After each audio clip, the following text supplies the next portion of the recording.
one of your iconic characters was playing Tony Soprano, and that impression, man, was so spot on. And I love Oh, how like every cheers. time, I love it every time like you're about to swear, it just gets cut off, and because that's literally how the Right. show was. Every minute there was always something going on, and it was very relatable too in the sense where, like growing up Italian, everyone's always yelling, there's always swearing going on. But I want to Yeah. know what went into building that character, and I'm actually curious, did like James Gandolfini or anybody connected to The Sopranos ever compliment you on your impression of that?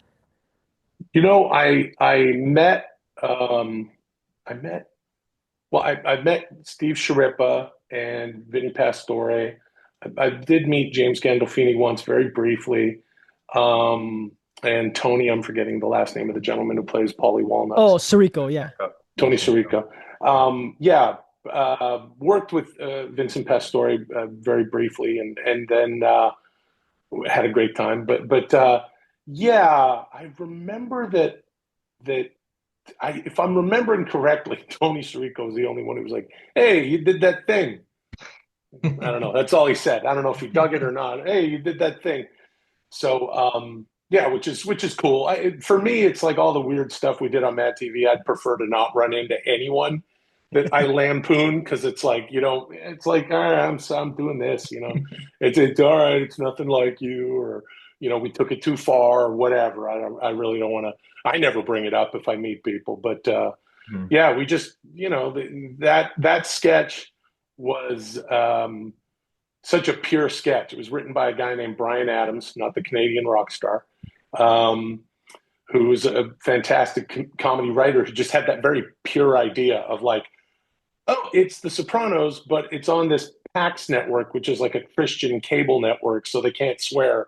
Boom, and then like all the I mean just sort of like the what are the top five scenes we would have like he's got the wife, and he's talking to Carmela and Meadow, and he's at the table, he's with the guys back in the back of the bada bing, and they're worried about this or that.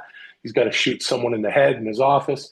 And yeah, it came out, we did it right after the show started, so back then you'd get a VHS tape from our research department. I just kind of watched the pilot over and over again and tried to get him, tried to get his essence. Yeah, and what I always found funny about The Sopranos, and it's like a running meme now, like Tony Soprano's breathing, it like almost became its own Yeah, character. Every yeah, time, like, and that's how you get yeah, the Christopher, what the fuck? The fuck? yeah, You gotta squint your eyes a little bit. Like, the breathing became so good. yeah. And then you see James Gandolfini in real life. Nothing like that, man. That's how you No, know you like he was perfect for that character. Like, you were a fan of the show, yeah, I'm assuming, right? yeah. Absolutely. I did not catch on to it until way later, way later. I didn't watch it when it came out, mostly because it was like this is a weird actor thing, but I had done this thing on the show, and you sort of get locked into the impression, and then it airs, and I'm like, I'm changing the impression a little bit, but I don't want to see. It's weird. This is very counterintuitive and super actory, but it's like I didn't want to watch too much of the show because I would have been like, oh, I want to go back and do that again. Like I want to change this Hmm. and that. Like there are things that it's like when you leave a performance in your wake, you're kind of like, I don't want to see that again. I don't want to know about that again. It's out there. It has nothing to do with me anymore. And therefore, in a weird way, this classic show that once I watched, I was like, I mean, this is one of the finest shows ever, sort of fell by the wayside by proxy. It's sort of like, I don't want to know anything about I know The Sopranos is great. The Sopranos is great. But we did one or two weird sketches, so I don't want to watch it again. The dumbest thing.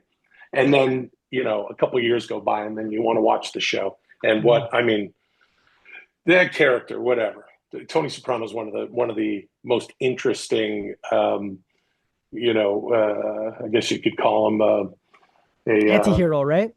yeah, and definitely an anti-hero, exactly.